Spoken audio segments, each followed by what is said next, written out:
This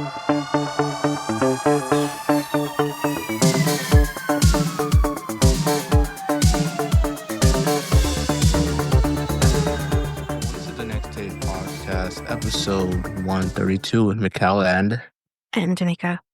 where we have conversation on different topics. So, today's episode, we're doing a three-parter, I believe, Nope. with oh, okay, Doing a one-parter. doing a one-parter. Yeah. Okay, I think you're well, confused. this will lead to a three-parter. So, It will more so be more like a two-parter. mm, But so this yeah, particular episode that we're doing today, it's gonna be kind of like a uh-huh, mini episode. So mm, because it is like a mini episode, because mm-hmm, I just didn't get a lot of information mm-hmm, on this particular topic, we're going to be doing a second topic tomorrow. mm-hmm, So you'll be getting this episode today, and then you'll be getting another one tomorrow, kind of around the same idea mm-hmm, as this, but like mm-hmm. a little different. I think it's absolutely a fascinating topic. So we're doing technically two episodes. It's splitting the topics into to two episodes, Okay, right? that's fine. That was it. Yeah. All right, All right. all right. So this episode that we're doing Mm-hmm, for today is kind of lending into the history behind blank episodes. So like we've done our previous ones where we did behind 911 dispatch, Amber Alert, mm-hmm, Alfred mm-hmm, plea. mm-hmm, So if you're interested in those, you can go back and listen to those. This mm-hmm, one is going to be about the first no body case. So I think it will make sense why there wasn't a lot of information with this mm-hmm, as we kind of get through it. mm-hmm. Um, and how it's kind of like a little questionable as to whether or not this actually is the first no body case. And Mm, that'll make sense in a minute.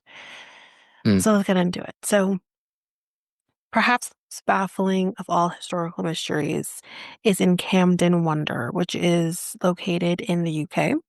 mhm, So in August 1660, William Harrison, who was an elderly rent collector in the small market town of Chipping Camden, disappeared. When a blood-stained hat was found, it was presumed that he had been murdered. A local youth named John Perry confessed that he had helped his brother and mother kill Harrison, and all three were hanged. So they were tried, and they were then hanged for the death, quote unquote, of this bread collector. Now, mm, here's where this gets a little tricky because 2 years later, Harrison, who was supposed to be dead, reappeared and he resumed a fairly, normal life. right.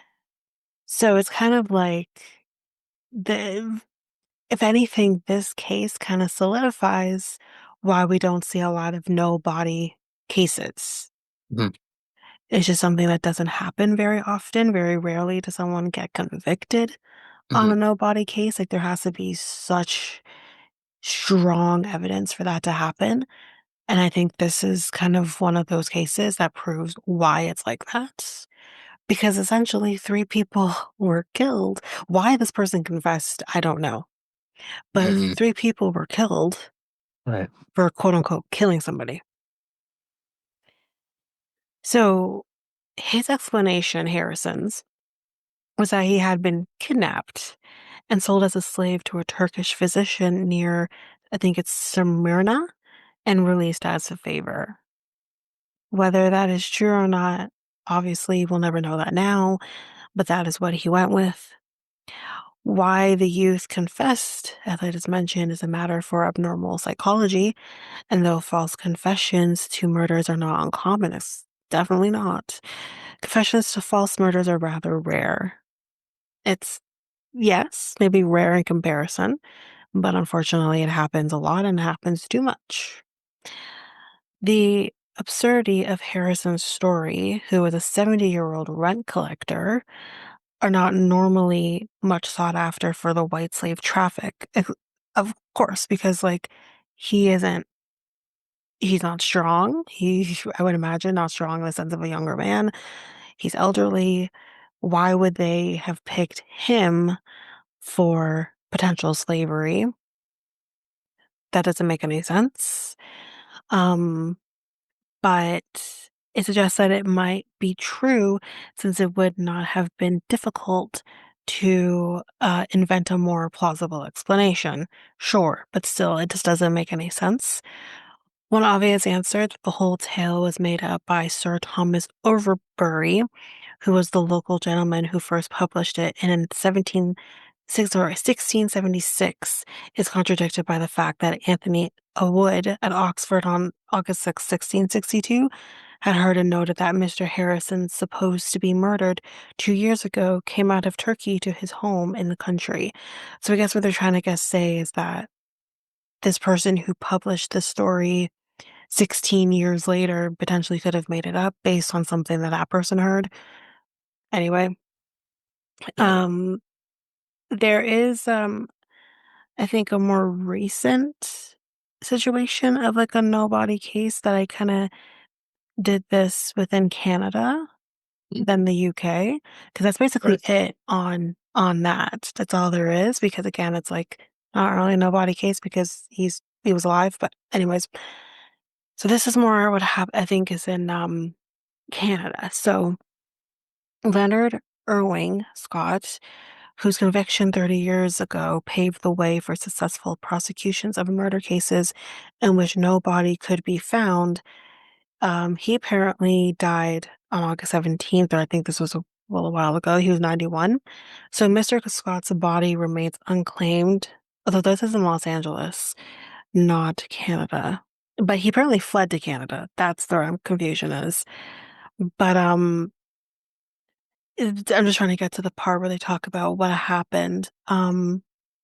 So yeah, he was convicted of killing his wife, Evelyn Thorsby, who was last seen alive at the couple's home on May 16th, 1955. Her dentures, glasses, and other personal items were found near an incinerator in the backyard of the couple's home. Um, After his wife's disappearance, he fled to Canada, as mentioned. He was indicted for murder and was listed as a fugitive for a year before being arrested in Canada and returned to Los Angeles. So Mr. Scott denied killing his wife, and the bulk of the evidence against the former investment consultant at his 1957 trial was circumstantial. We've talked about circumstantial evidence before, and where we feel about that. Prosecutors said Mr. Scott killed his wife because of her alcoholism and medical problems, and because he had learned she had been married 5 times previously. Okay. Mm. Who cares? Prosecutors recommended a death sentence, but jurors sentenced him to life in prison. He was then released in 1978 after serving 21 years, which is absolutely ridiculous. But again, we're dealing with a no body case, so I guess like that's kind of where that stems from. Since his trial, several convictions have been obtained at murder trials without victims having been found. Diane Wagner, the author of Corpus Delicti, an account of the case published last year, said Mr. Scott eventually confessed. She said Mr. Scott told her he killed his wife with one blow to the head with a rubber mallet, then buried her in the Nevada desert. Whether that's true or not, who knows? But, quote, I can't tell you why he confessed. He called up and said he had a story to tell me, and that's what it was. Again, whether that's true, we'll never know. Again, I'm assuming her body is, if she was buried in the desert, her body's gone. But, Mm. yeah. So that's again is another thing of someone being convicted based on a no body case, Mm. which seems a little bit more plausible than the one in the UK back in 1660. But yeah, but So that's so go ahead. so is this like the only nobody case, or is this like I know you It's probably no, it's not. There's definitely other cases. I can't think of any on top of my head right now, but I know there have been people in modern times who have been convicted when there's no victim. Um, or they haven't found the victim's body. Um, but it's very rare. It just doesn't happen very often. And I think like the one case that I'm thinking of, even though like I don't remember what the I don't remember who it was or the circumstances around it. I do remember there being very strong evidence that they were most likely gone Mhm. and that this person most likely did it. Like really, really strong evidence.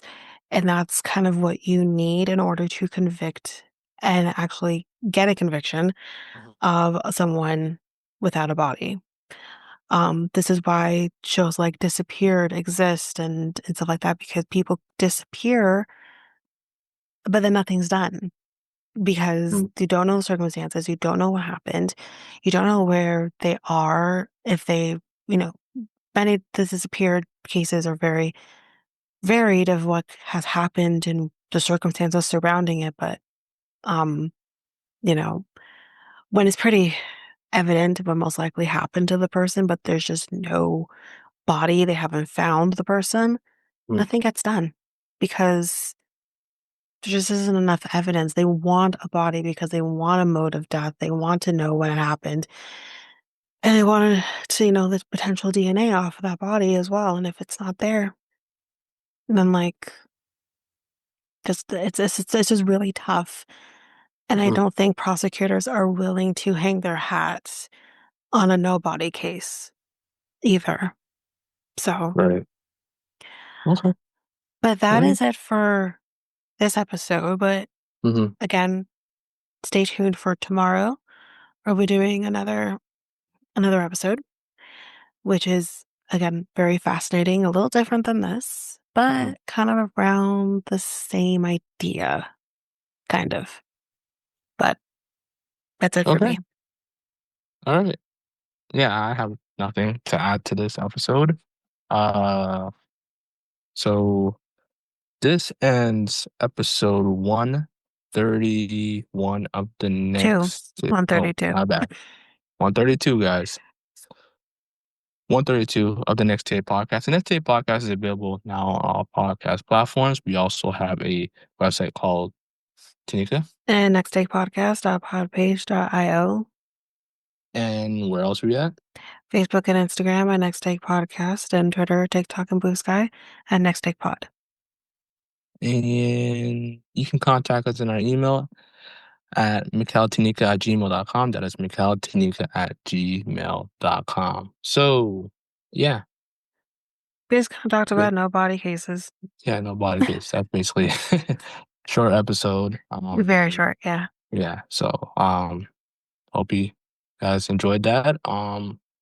Anything else you want to add, Tanika? No, just, you know, come back tomorrow. We'll be doing another episode. Okay. All All right. right. I'm Mikel, and And I'm Tanika. we're out until Tomorrow. tomorrow. Peace, guys. Bye.